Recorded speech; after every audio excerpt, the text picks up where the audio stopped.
Здравствуйте.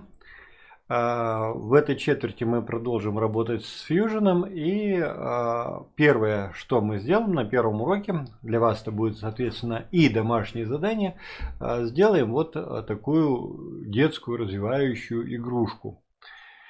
Размеры этой игрушки: основание 200 мм, ширина возьмем 200 мм, диаметр колечек 30 мм, ну и остальные размеры по ходу дела уже рассмотрим на практике. В конце видео я сделаю чертеж, и чертеж прикреплю к этой работе, чтобы вам было понятно, по каким размерам делать. Отчетность обычная, чертеж и проект данной работы, размещенный в облаке. Ну и так, поехали. Fusion у меня открыт. Первое, что мы делаем, мы начинаем строить скетч. Делаем скетч, создаю скетч в горизонтальной плоскости. Нажимаю буковку R на клавиатуре, рисую прямоугольничек, и размеры прямоугольника делаю, соответственно, пускай будет 48 мм, можете сделать 50. Давайте некоторые допуски вам разрешу делать, некоторое такое творчество проявлять. И ширина прямоугольника 200 мм. Клавиша Enter. Дальше нажимаем буковку L для того, чтобы нажать линию. И линию рисую от серединки до серединки, вспомогательную линию. Разметим центры отверстий. Для этого проведу, у нас будет 4 оси. 4 оси проведу 4 вертикальные линии. Проведу 4 вертикальные линии, и между этими линиями поставлю расстояние. Расстояние делаю так. Нажимаю буковку D и начинаю с правых двух линий. Правые, именно правые две линии. Между ними расстояние 50 мм. Между следующими парой горизонтальных линий также 50 мм. Между следующей парой горизонтальных линий расстояние 50 мм. И последнее, что я сделаю, вот смотрите, здесь можно взяться за одну из этих линий, весь этот блок линий подвинуть влево, раз уж у меня вылезла левая линия за левый край фигурки. И, соответственно, еще разик буковка D, от и до, вот этот размер 25 мм.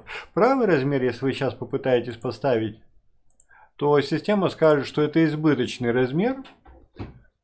Он у нас зафиксирован общей длиной деталью. Если вы все-таки нажмете кнопочку ОК, то этот размер поставится в скобочках 25 мм. В скобках говорит о том, что это зависимый размер. Поехали дальше. Окружности. Нажимаем буковку С. Отменяем конструкционные элементы, вспомогательные элементы, и рисуем окружности для ножек. Диаметр этих ножек 6,5 мм. Причем я ножку диаметр сделаю только один. Дальше нарисую окружности. Окружность, окружность и еще окружность. И скажу с помощью ограничения равенства, вот сверху, equal, что диаметр этой окружности равен диаметру этой окружности, диаметр этой окружности равен диаметру, и диаметр равен диаметру. Все, окружности получились разных размеров. Плюс такого подхода заключается в том, что если мне по каким-то причинам захочется сделать вот этот диаметр не 6,5 мм, а допустим 7 мм, я делаю 7 мм у одной окружности, и все остальные окружности стали тоже 7 миллиметровыми. Это крайне удобно, конечно же. Вот, наверное, с платформой, со скетчем платформы у нас все. Нажимаем Finish Sketch. Ну или здесь сверху. Экструдирую. Буковка Е. Экструдировать буду вниз. Высота панельки, я не померил, будем считать 10 мм. Пускай будет сантиметр. Соответственно, чтобы было вниз, надо поставить минус 10 мм. И нажимаем клавишу. Да, и еще момент. Вот сейчас я экструдирую, у меня там сквозные отверстия. Я не хочу, чтобы отверстия были сквозными. И не сквозными эти отверстия можно сделать двумя способами. Я, наверное, покажу оба способа. Ну, первый способ. Для первых двух отверстий сделаю так, для вторых по-другому. Нажимаем кнопочку ОК. Скетч исчез. Скетч не понадобится. Я включил скетч обратно. экструдирую. И экструдирую вот эти два отверстия вниз на минус 7 мм. То есть там стеночка останется 3 мм. Экструдирование происходит с выборкой материала. И вот эти заглушечки теперь не сквозные. Второй способ сделать те же самые заглушечки может выглядеть таким образом. Нажимаю буковку Е, экструдирую. Вот, здесь с экструдированием-то у меня получается следующая картинка. Я экструдирую вот эти два отверстия. Это раз. Во-вторых, экструдирую я их на толщину стенки, на 3 мм. Вот они вот такие сверху столбиками получились. И самое интересное, что сейчас происходит, я говорю, что стартовый профиль должен быть offset plane. И offset plane выбираю просто нижнюю плоскость. Вот я выбрал. И теперь у нас вот эти окружности, они экструдируются в нужную сторону. Единственное, что дистанция теперь у меня получилась минус 10 мм, а мне надо все-таки 3 мм. И что-то не так. From object, давайте попробуем от объекта, вот от этого объекта, от этой стеночки, вот туда вверх, опять же на 3 мм, нажимаем кнопочку ОК, Join, присоединяем, да, кнопочку ОК, и у нас получились те же самые перемычки, 3-миллиметровые. Все, пластинка у нас практически построена. Давайте займемся небольшими украшательствами, которые будут заключаться в том, что я для вот этих 4 граней сделаю филет. Выбрал команду филет, выбрал первую грань, вторую грань. Просто поочередно прощелкиваю их мышкой. Третью и четвертую грань и сделаю небольшой миллиметровый или 2-миллиметровый. Давайте 2 мм возьмем. 2-миллиметровый офсетик. Не офсет, а филет. Вот. Можно выключить скетч. Все. Он нам больше не понадобится. Понадобится, да. Вот такой скетч получился. Вот такая фигурка получилась. Следующая деталь, которая нам понадобится, это шпилька, на которую будут одеваться наши колечки. Да, вот эта шпилька. Как делаем шпильку? Шпильку мы сделаем отдельным объектом. Да, кстати, объектом. Ладно. Делаем так, экструдируем. Просто-напросто экструдируем. Включу скетч. И вот эту окружность, которая есть на скетче, вот ее экструдирую на высоту 40 мм. И чтобы эта шпилька у нас была отдельным объектом, при экструдировании операцию выбираю New Component либо New Body. Давайте, вообще говоря, сделаем сразу новый компонент и нажмем кнопочку ОК. Удобно будет взять теперь филеты, наверное, все-таки филет или чамфером. Давайте филетом. Снимем фасочку, филет сделаем, сглаживание вот этих двух верхних граней на 0,5 мм. Небольшое сглаживание. Завальцуем немножко. Так, теперь нам надо вот все преобразовать в компоненты, для того, чтобы можно было осуществлять сборки. Для этого открываем слева body. У нас тело на самом деле только одно, правая кнопочка мышки, create компонент from body. А шпилька сразу же у нас создавалась компонентом. Переименую шпильку, назову шпилька. Раз. И второе, что у нас есть, это платформа. Ну, давайте платформа у нас и будет. Переименовал. Дальше что делаем? Дальше делаем join, присоединяем. Вот. Раньше мы этим не занимались, будьте внимательны. Join. Система предлагает сделать захват позиции, потому что какие-то объекты у меня смещались. Я соглашусь. И выбираю у шпильки вот здесь снизу, сейчас разверну, как мне это будет поудобней, центральную точку. Вот она. Выбрал центр. Раз. И выбираю, куда ее прикрепить. Прикрепить мне надо ее вот туда вниз. Но вниз сюда мне пройти не получится. Вот чтобы то нижняя поверхность выбрать. Мешает мне скетч. Я отключил видимость скетча, и теперь уже все хорошо. Нижняя грань видна. И шпилька туда на место встала. Единственное, что она покачивается, она должна там жестко стать. Поэтому Joint при соединениях Motion выбираю Rigid. То есть жесткая сцепка. Вот все, система потряслась. Показалось, что все очень жестко. Нажимаем кнопочку ОК. Сделали. По идее, дальше надо нарисовать еще несколько таких же шпилек, либо шпильки сделать через копирование Ctrl-C, Ctrl-V, сделать много шпилек и каждую шпильку разместить в свои отверстия. Ну, хороший вариант. Можете так и сделать. Я пойду другим путем. Я выберу инструмент, который называется Pattern. Набор чего-либо. Выбираю этот инструмент. Из чего будет состоять мой набор? Мой набор будет состоять из компонентов. Какой объект выбрать? Вот этот объект выбрать. Direction, направление. Направление вдоль любой оси. Вот любую ось, эту, вот, которая была бы параллельно данному направлению, выбираем. Следующий шаг. Мне надо 4 отверстия. 4 таких столбика, да, вот они у меня растягиваются. И можно даже по ним просто-напросто вот так попасть и все. А можно было бы выбрать, что, по спейсингу, по расстоянию между объектами, 50 мм между центрами этих столбиков. И все. И нажимаем кнопочку ОК. Что хорошо сейчас и что плохо. Во-первых, вот эта штучка у меня, видите, вот что происходит. Вот эти детальки не зафиксированы. Поэтому все-таки, несмотря на то, что мы их создали практически моментально, нам придется каждую детальку сейчас ставить на свою позицию отдельным джойном. То есть join, capture position, прикрепляем вот эту столбик сюда. Кнопочка ОК, второй столбик, делаем то же самое. Join прикрепили.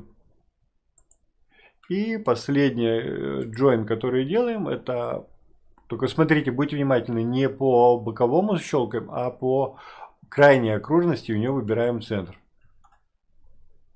И выбираем центр соответствующей окружности. Вот.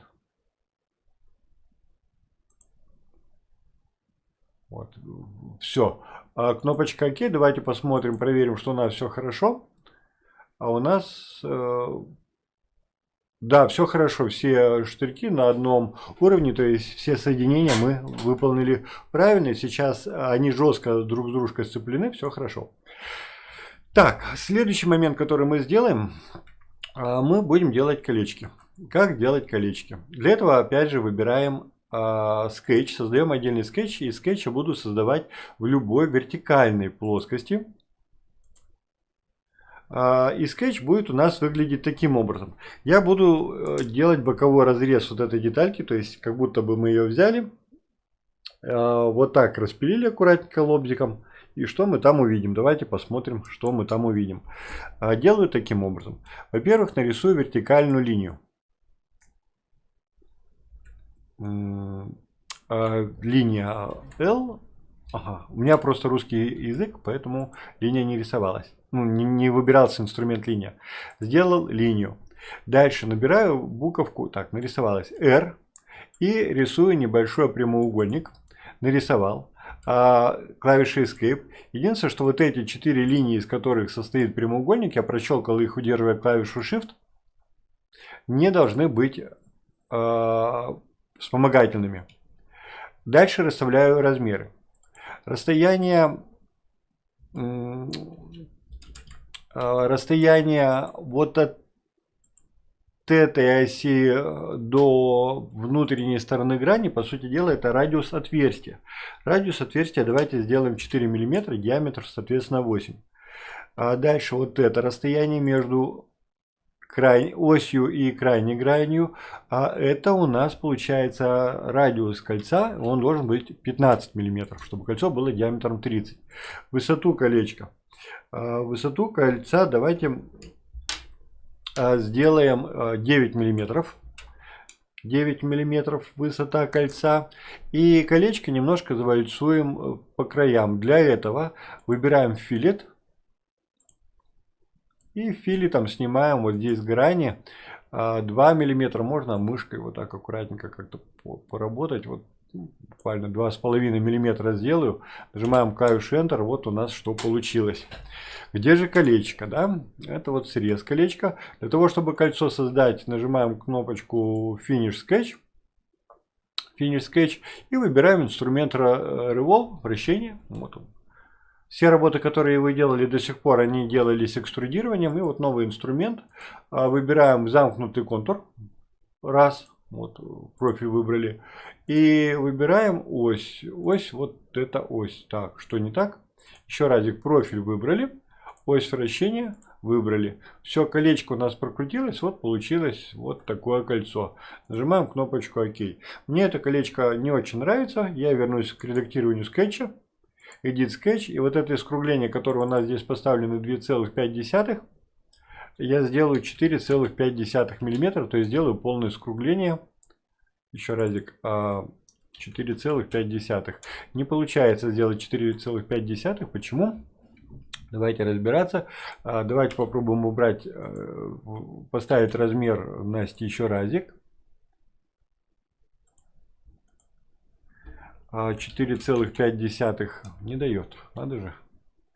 Где-то окей. Где-то что-то зависимость поставлена. Как же быть? Переделывать бы заново не хотелось. Равенство. Давайте уберем равенство вот этих уголков. Стоп. Вот именно когда подсвечен значок равенства. Нажимаем кнопочку Delete в этот момент. Вот, все-таки щелкнул по равенству. И у меня сейчас эти дуги разного размера. То есть 4,5 сделал одну дугу. И буковка D, еще разик, нижнюю дугу тоже делаю 4,5. Нет, 4,5 не дает сделать. Хорошо, сделаю 4,4. И вот практически здесь миллиметр остается. Ну, пускай будет миллиметровая кромочка. Сдался. Финиш скетч. Ну, вот, зато у нас кольцо получилось сейчас вот такого вида. Все. А что можно сделать? Можно сделать филеты, наверное, опять же. Филет и вот этот краешек внутренний на 2 мм завальцевать. Угу. Вот такая вещь. Хорошо, будем считать, что кольцо нет много. Правая кнопочка мышки. Edit Sketch. На самом деле можно было бы не возвращаться. Вот эти вспомогательные размеры на ваш выбор. Ну, это миллиметр сделал. Пускай будет такое колечко. Все. А теперь. И теперь вот эти колечки, которые у нас есть. Боди. Вот пока оно боди. Это важно. Пока я из него не сделал компонент. Я делаю Ctrl-C, Ctrl-V. Два колечка. Ctrl-V. Вернее, принял. Еще раз Ctrl-V. 3 колечка. Кнопка ОК и Ctrl-V. 4 колечка. Почему именно так? Почему именно в таком порядке? Потому что я хочу сделать 4 цвета у колец. Если сделать компоненты из одного кольца, то потом раскрасить в разные цвета эти кольца будет достаточно проблематично. Теперь нажимаю на клавиатуре буковку А английскую. Или же иду куда?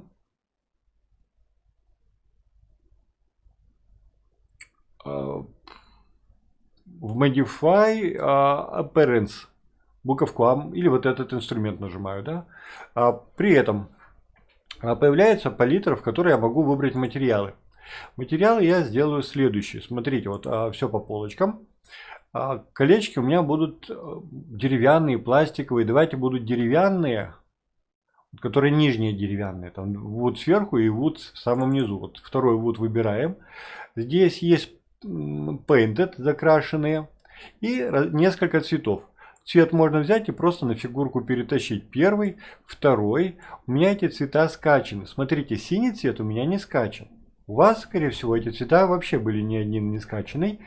Просто нажимаю вот эту стрелочку в правой стороне. Потому что, видите, если я сейчас попробую синий цвет перетащить, мне не получается. Я его сначала должен скачать. Вот он скачался, этот материал. И теперь уже он перетягивается нормально. Ну и красный цвет тоже. Если вам какой-то цвет не нравится, его можно отрегулировать, исправить. Для этого в цветовой палитре, которая здесь есть, вот те материалы, которые вы применили, щелкайте правой кнопочкой мышки, редактирование.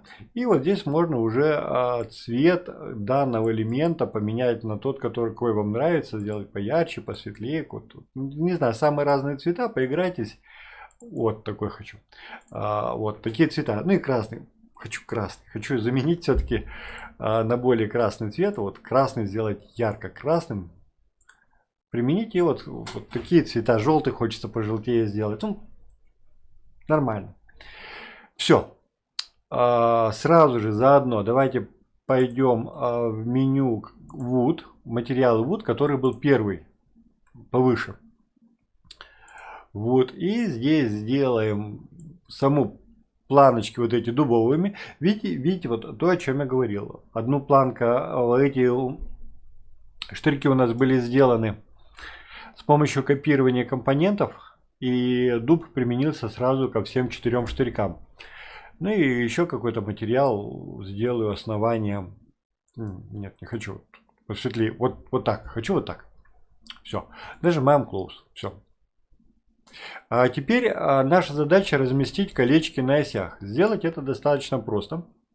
Мы выбираем колечко, операцию Join. Выбираю нижнюю Stop, Cancel. Пропустил один важный шаг, так не получится. Теперь мне эти кольца надо сделать компонентами. Для этого в боди вот эти кольца. Выбрал, удерживая клавишу первое боди, удерживая Shift последнее. Все 4 кольца выделены.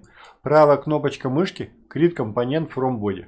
И у нас появилось 4 вот таких компонента. Можно их как-то назвать. Там желтая. Неважно что желтая. Это у нас будет зеленая. Неважно что, но зеленая. Синяя. И соответственно красная. Ну и теперь уже можно эти колечки расставлять на свои места. Используя операцию Join, выбрал одно из нижних колец, любое. И выбираю нижнее кольцо, которое есть вот здесь у нас. Вот это. И они между собой совместятся. Если вы хотите, чтобы колечки можно было снимать, можно применить операцию Motion. И в Motion сделать слайдер. И тогда колечко у вас будет вот таким образом скользить. Если я нажму кнопочку ОК сейчас и попробую колечко это перемещать, то перемещается все сразу. Это нехорошо. Почему так происходит? Потому что у нас ничего не закреплено в пространстве. Чтобы закрепить, я щелкаю по платформе, по компоненту платформа правой кнопочкой мышки и выбираю командочку Ground. В данном случае менять расположение не буду. Просто нажму Continue. И все. Теперь у меня появилась такая булавочка, вот здесь слева, которая приколола данный объект в пространстве. И колечко, вот оно нормально, двигается вверх-вниз, вправо-влево, не двигается. Да, оно проходит сквозь материалы. Можно ли сделать ограничения? Можно, но не сейчас. Сейчас этим заниматься не буду, и так очень много информации. Так, ну аналогично я делаю остальные кольца. Или уже не делать, или остальное вы сделаете сами. Давайте, это недолго. Займу у вас немножко времени еще. Прикрепил это к этому. Кнопочка ОК.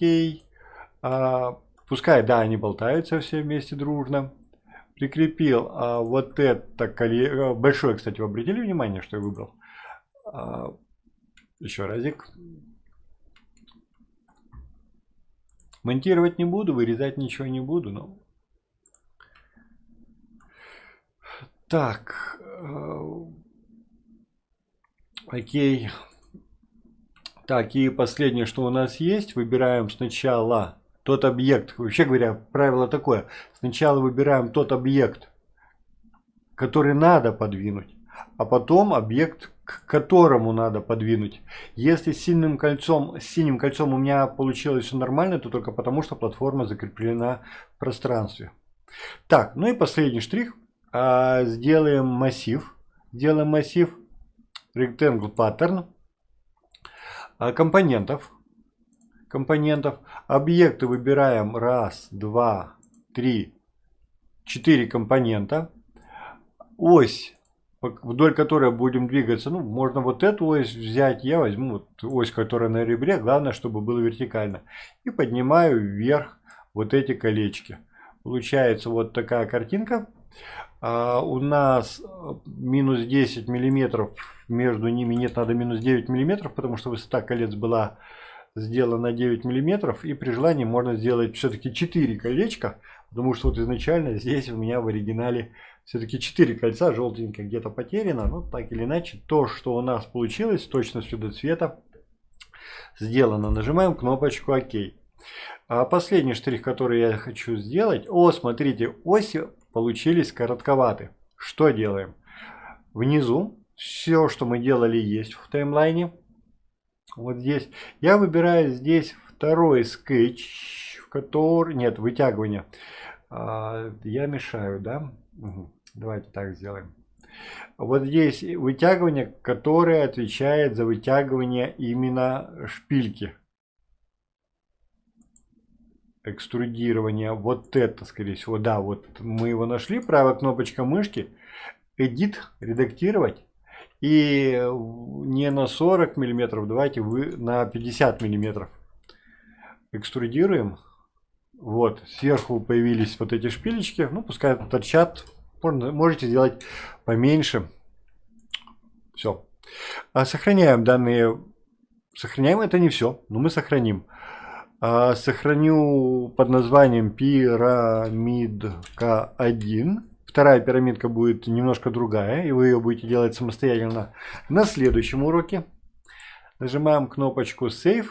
И что еще хочу сделать? Я хочу сделать, посмотреть, как это будет выглядеть в пространстве. Давайте посмотрим. Мало кто из вас, наверное, знает, а может быть кто-то и знает. Может быть дизайн.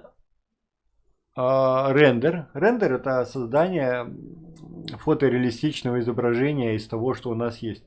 Вот наши колечки.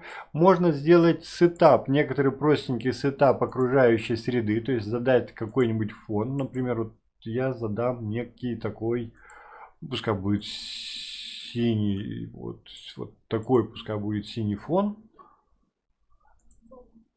Нет, не хочу. Тут, в принципе, потемней.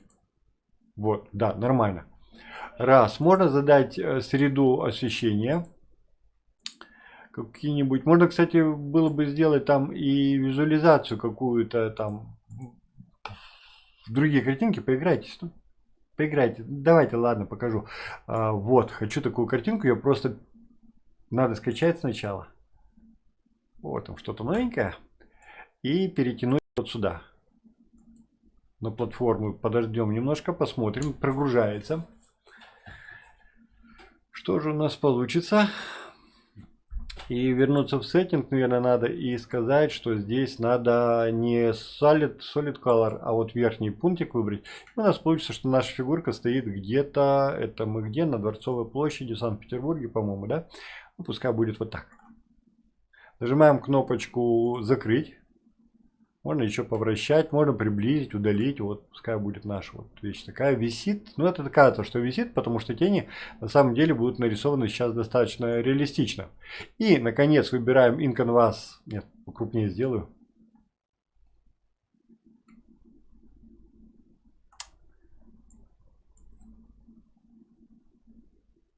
Все.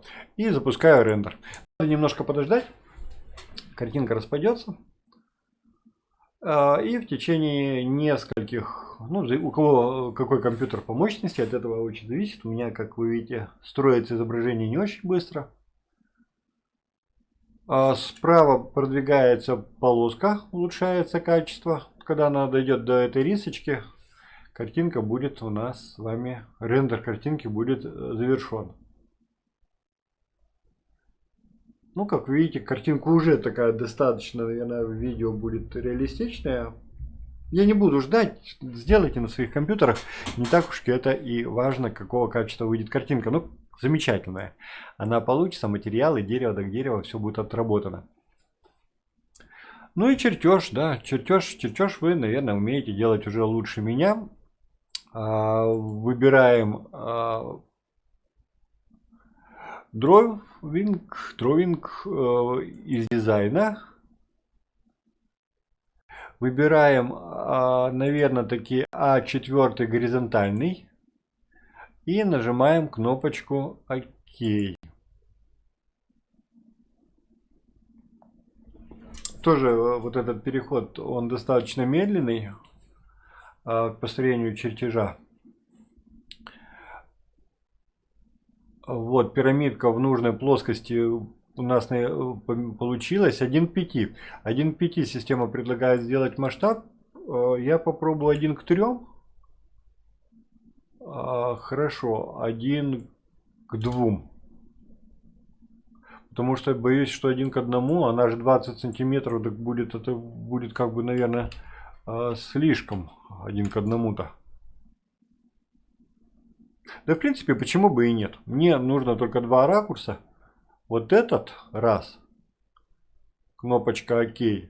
И второе, что мне надо сделать. Данную картинку. Вот я перенесу сначала вниз, чтобы был вид сверху. Зеленая галочка. И эту картинку теперь переношу вертикально вверх. Размеры, я обещал вам дать размеры. Ну, давайте посмотрим, какие здесь размеры. Dimension, размеры по ширине у нас 48 миллиметров. Размер по длине 200 миллиметров. Расстояние от кромки 25 миллиметров. Тесно, да, получается? Сейчас попробую. Расстояние между осями. Здесь 50 миллиметров между остальными осями. Так, что еще? Размеры окружности. Диаметр 30 миллиметров. Внутренний диаметр 7 миллиметров. 7 миллиметров это знаете у чего? Вот будьте внимательны, это диаметр. Я его удалю, вот этот размер. Нажал кнопочку Escape, выбрал размер, нажал кнопочку Delete. И еще разик буковка D, выбрал внешнюю окружность. И 8 миллиметров, то есть 38 это размеры кольца. А что касается размеров стерженька, да, внутреннего, вот давайте я вот здесь его возьму. 7 миллиметров. Быть не хочет.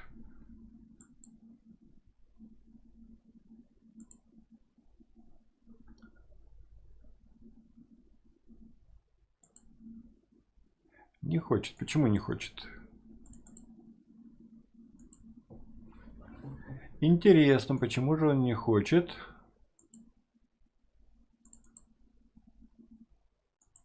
Ни левая кнопочка не хочет, ни правой. Не знаю. Не знаю.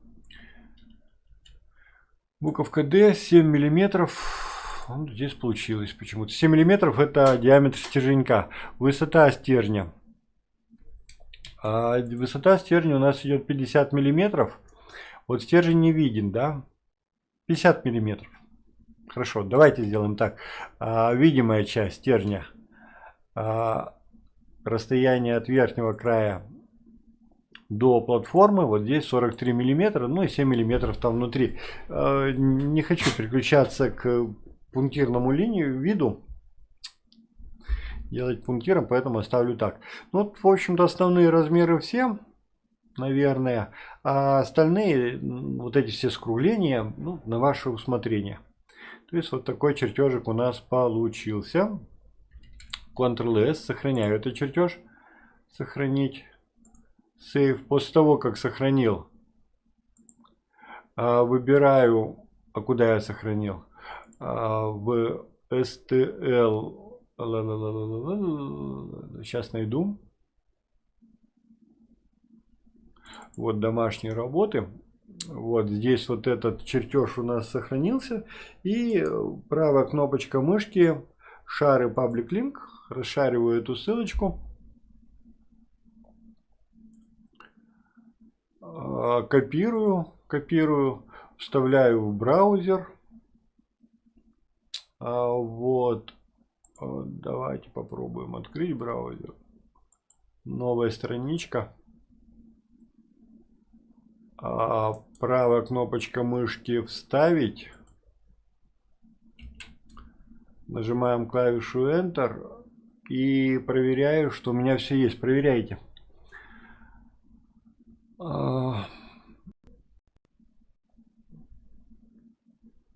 Ну да, вот, все, ссылка в интернете открылась. Вот, пожалуйста, размер у вас есть. Я ее к работе, вообще говоря, тогда прикреплю. Все, готово. На сегодня все. Дома в течение недели надо будет сделать этот чертежик. А у меня все. Спасибо. До свидания.